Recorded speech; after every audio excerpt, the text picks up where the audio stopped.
Здраво на сите и добродојдовте сите македонци на мојот канал Астрологија Плюс. Јас сум Мери и голем поздрав од мене специјално на сите љубители на астрологијата. Еве денеска сакам да зборувам за планетата Марс, кој што ќе биде владар на оваа 2023 година. Меѓутоа, пред да почнам со тоа, сакам нешто да кажам на кратко за мене. Јас живеам во Германија, јас не живеам во Македонија. Меѓутоа, јас сум родена во Македонија, во Скопје, во многу убава околина. Јас сум идела во детска градинка, јас сум завршила сигурно основна школа во Македонија и средно музичко школа. Понатаму како мојот живот сега се развива, тоа не е многу битно. Ете, сум стигнала преку моите родители во Германија, каде што веќе тука 32 години живеам. Со тоа сакам да кажам дека секако еден дел од мене е посветен на Македонија и тоа така и ќе си остане, затоа што секој своето родно место не се заборава и кај да живееш тоа не може да се заборава. Се надам дека ќе може добро ме слушате и да ме гледате, затоа што ја имам испремено и наталната карта на Марс, кој што е владар на оваа 2023 година. Ајде сега као мал увод да почнам да кажам дека сите оние што се родени 1939 година, 46-та, 53-та, 60-та година, 67-та, 74-та, 81-та, 88-та, 95-та, 2002-та, 2009-та, 2016 и 2023 година, ова ќе биде вашата година. Значи, за тоа што значи дека вие сте родени под влијание на планетата Марс. Сега све што значи планетата Марс? Планетата Марс има една огромна енергија, она енергија на борбена, страствена, сексуална енергија која што е машка енергија. Значи, Марс зависи сега како е поставен. Тоа е се многу битно во кој знак се наоѓа, тоа може да се види во вашата натална карта, така да пронајдете све тоа што значи. Има луѓе кои што го имаат многу добро поставен Марс, така да они не се плашат да идат во акција. За нив која ќе кажат да, тоа е да, ако каже не, може некој се двоумат. Значи, тоа е многу битно да се најде, се пронајде каде се наоѓа вашиот Марс, во која куќа. Тоа може да се види во вашата натална карта. А јас само ја кажав карактеристиката на Марс. Значи, Марс е владар на знакот Овен и стариот владар на Скорпионот. Значи, таа е таа борбена енергија, страствена енергија во знакот Скорпион. Он сака све или ништо. Значи, таа е таа трансформативна, огромна енергија. Сега, ајде малку да ја видиме оваа натална карта, што ја спремив за Марс. Еве одве што можеме да видиме директно дека го имаме овде асцендентот во знакот Скорпион, како тоа што све е добро поставено. Значи, тука го имаме стариот владар Марс, кој што се наоѓа на 27-миот степен во знакот Близнаци, кој што веќе тука многу долго време се наоѓаше. И новиот владар Плуто, кој што се наоѓа сега на последниот степен на знакот Јарец и на 25-ти ќе влезе во знакот Водолија. Значи, овие два негови владари се едниот се наоѓа во Близнаци, а другиот се наоѓа при крај на знакот уште малце ќе влезе во ствари во знакот Водолија. За мене тоа важи веќе дека он веќе во натре во знакот Водолија. Што е сето многу интересно да се види. Секогаш кога сонцето се наоѓа на 0 степен во знакот Овен, тогаш почнува и новата астролошка година. Значи, астролошката година не почнува на 1 јануар, него на од 20 март па понатаму. Секогаш кога сонцето ќе дојде на 0 степен, тогаш се знае дека почнува и пролета. И тука почнува и новата астролошка година. До сега беше владар Јупитер, а сега ќе ни биде владар Марс. Еве го, Марс се наоѓа на 27-миот, значи исто така при крај на знакот Близнаци.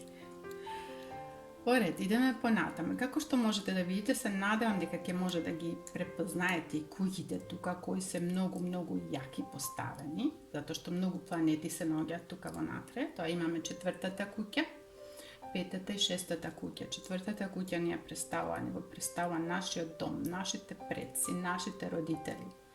5-та куќа представува креативноста, представува исто и љубовта, ги представува исто така и децата, тука можеме да ги видиме. 6-та куќа е секојдневната работа и здравјето. Се овие 3 куќи се многу презентни, што се вика во оваа година. Значи сите овие полиња, 4-та, 5-та и 6-та куќа се многу добро поставени.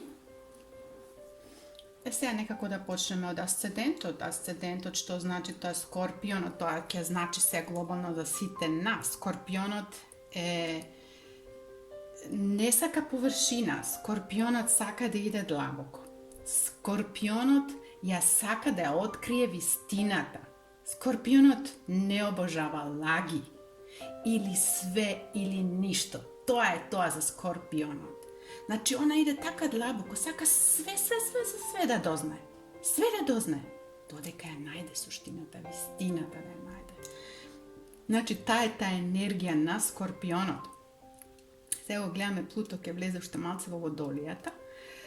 И што е толку многу интересно да се види дека Сонцето на 0 степен. На 0 степен. Значи, имаме могуćност, универзумот не поддржава да почнеме нешто ново. Значи, секојаш кога Сонцето доаѓа на 0 степен, почнува и пролета. Што значи тоа? Можеме да почнеме нешто ново. Еве и Марс, Марсовата енергија, што е оваа војнена, борбена енергија, сексуална енергија, машка енергија, која сака да се или ништо, што се вели. И тоа сега ќе не имаме могуćност, сега нешто ново да почнеме. Понатаму гледаме МЦ-то, значи тоа е оваа 10-та куќа, е представена во знакот Девица. И неговиот владар исто така Меркур. Како што е и на Близнаците владарот Меркур, и он сега се наоѓа во знакот Овен. Значи тоа вашата цел, вашата желба, све она што сакате сега оваа година нешто да исполните, кажете го тоа. Искажете го тоа. Со Меркур во Овенот сакате нешто, сега е дојдено времето, сега, не вчера или друг пат, понатамо ќе видиме кога. Сега имате голема могуćност, универзумот ве поддржува. Искористете го овој период на све она што сакате да исполните. Сега имате огромна могуćност. Затоа што универзумот или планетите ќе ни издржуваат. Секако дека имаме своја желба, секако ние може да бираме. Ако ја ви кажам или некој друг, супер имаме поставени планети кои што не поддржуваат, а вие кажете, не, јас се плашам од тоа, не ми се верува дека ја можам тоа да го исполнам. Тогаш тоа е ваша опција. Значи, вие си го бирате тоа, а тоа е тогаш ваша одлука. Меѓутоа, ние сме родени во оваа планета Земја за да се развиваме и да си ги исполниме своите желби, да бидеме нешто целовито, да секогаш е таа борбена енергија, да усвоиме нешто. Па зависи се на кое поле, ја не знам каде се наоѓа Марс во вашата натална карта. Ја обожавам оваа енергија на Марс, затоа што она те тера нешто да направиш во животот.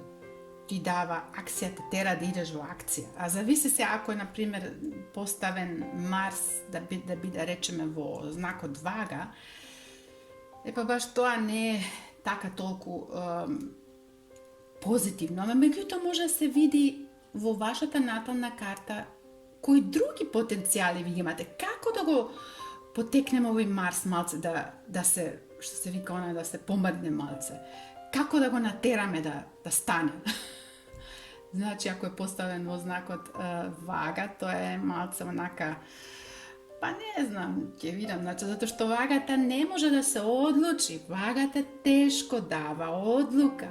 Затоа е важно да се знае каде и како е поставен вашиот Марс. Еве, например, кај мене Марс е поставен во Скорпионот. Значи, тоа е нешто супер, затоа што он се наоѓа на свое место. И затоа што јас секогаш тоа си знам, кога знам дека имам некоја цел да завршам, и ја тоа си знам и све правам за тоа за да се заврши. Ете, тоа е Марс во Скорпионот. Значи, во оваа година ја имаме таа огромна шанса и нов почеток. Сонцето во знакот Овен ни обучува, ни дава шанса. Еве, ова е вашиот нов почеток. Може сакаш нешто да кажеш, затоа што Меркур има тука многу главна улога, затоа што МЦ-то, она што е кариерата или сакаш нешто надвор да транспортираш. Имаш могуćност преку контакти тоа да го искомуницираш, да го ставиш да те слушне секој. Можеш тоа да го кажеш јасно и гласно, затоа што Меркур во знакот Овен не, она енергија која што не можеш да разбереш. Овој говорник во знакот Овен кажува јасно и гласно што сака. Сега што може тука малце да не зезне е да не се плашите од тоа. Да не слушате многу другите, доставиш тоа време што кажуваат другите, надворешните луѓе што кажуваат, пријатели, фамилија, не знам, други колеги или што било што кажуваат. Тоа не може да ти биде. Ти тоа го правиш, па ја не знам. Мислам дека тоа не може да го направиш. Тешко ќе биде. Зошто ќе живееш? Леле, ете тоа. А ако сте дошли до тој степен, ако имате некоја идеја да направите и имате некои други во вашата околина кои што ќе ве ќе ви го направат како да ќе почнат да ве убедуваат дека со тоа не можете нешто да направите, дека ќе биде тоа многу, многу тешко.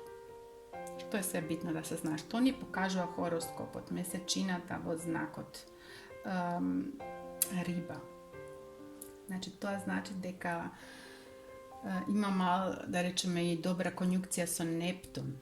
Слушајте го вашето срце, слушајте вашата интуиција, слушајте го вашето тело што сака да ви каже на што вие се радувате. Петата куќа имаме тука, каде вашето срце тука се радува на нешто. Што е тоа што ве мотивира да бидете среќни целовите? Све тоа треба да го пратите. Слушате вашата интуиција. Не ги слушајте другите. Доставише тоа што кажуваат другите. Немојте да го правиш, тоа нема нищо. Па како со тоа не се заработува пари? Леле, со тоа ќе работиш или нешто. Било што да е. Или па, ако доаѓа, например, Марс, може да го имате, сакате да имате партнер, партнерка. Значи, тука треба да идете во акција, луѓе. Не може да чекате да речеме некој ќе ви се јави вас на телефон. Тоа го нема. Значи идете во акција. И ако ви се наоѓа може Марсот во знакот Вага, тоа е само еден пример сега, затоа што овие луѓе не можат многу да се одлучат. Меѓутоа сега, оваа е таа енергија, оваа година 2023 до следната година март 2024, каде што ќе можете да идете во акција, да бидете активни, да бидете храбри, да не се плашите. Слушајте вашата интуиција, слушајте го гласот на вашето срце. Бидете креативни и не се плашите од другите извинете, што ќе почнат сигурно вас да ве плашат. Слушајте вашата интуиција и со тоа ќе можете да дојдете до вашата цел. Сега се надевам, тоа беше само малку на кратко, ви дадов некоја информација за ова нова година која што ќе почне на 20. март, астролошка година и кој што ќе биде владар Марс. Па, кој сака нешто повеќе да дознае за својата натална карта, слободно може да ми сконтактира. Сите податоци ги поставам испод ова видео. Ако ви се допадна ова видео, лајкувајте го, делите го, коментирајте го, ајде да останеме во контакт сите заедно и да се дружиме. И како што реков од почеток, дека јас живеам во Германија, меѓутоа тоа ништо не е страшно, некогаш ја користам и други зборови во моите предавања, затоа што тие се исто така интернационални зборови. Тоа не би требало да биде некој проблем. Ајде до тогаш, кој сака, како што реков, слободно контактирајте ми, па ќе зборуваме тогаш детално за вашата натална карта. До следниот пат бидете поздравени и ви посакувам многу добра година. До скоро! Чао!